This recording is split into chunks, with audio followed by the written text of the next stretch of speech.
અમદાવાદમાં વધુ સમય મોબાઈલ વાપરતા લોકો સાવધાન। લોકોમાં આંખને લગતી સમસ્યાઓ વધી રહી છે।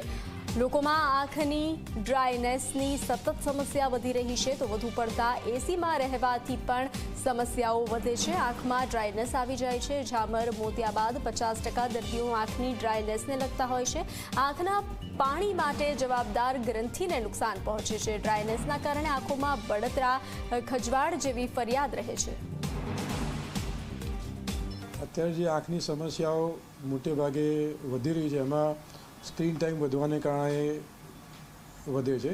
Mainly TV, mobile, computer, laptop, tablet આ બધાનો વધારે પડતો બિનજરૂરી ઉપયોગ એ કારણભૂત છે। મોડી રાત સુધી મોબાઈલ પર જાગવું અને લાઇટ બંધ કરીને મોબાઈલનો વધારે પડતો ઉપયોગ કરવો, વિધાઉટ બ્લિંકિંગ સ્ટેઇંગ લીકથી જવું, એને કારણે બાળકોમાં અને મોટાઓમાં પણ ડ્રાય આઈનું કારણ અત્યારે ડિઝીઝ વધી રહ્યો છે। રેગ્યુલર બ્લિંકિંગ થવું જોઈએ। 1 મિનિટની અંદર રૂટીનમાં 12 થી 15 વખત બ્લિંક કરવું જોઈએ। 20/20/20નો રૂલ, દર 20 મિનિટે 20 સેકન્ડનો બ્રેક લેવો અને 20થી વધારે ફૂટ દૂરની વસ્તુ જોવી। એટલે 20 મિનિટથી વધારે કન્ટિન્યુઅસ કામ ન કરવું। પ્લસ એસીનો ફ્લો ડાયરેક્ટ આંખ પર ના આવે એનું ધ્યાન રાખવું કે બોડી પર ના આવે, એટલે એસીનો ફ્લોની ડિરેક્શન ચેન્જ કરવી જોઈએ।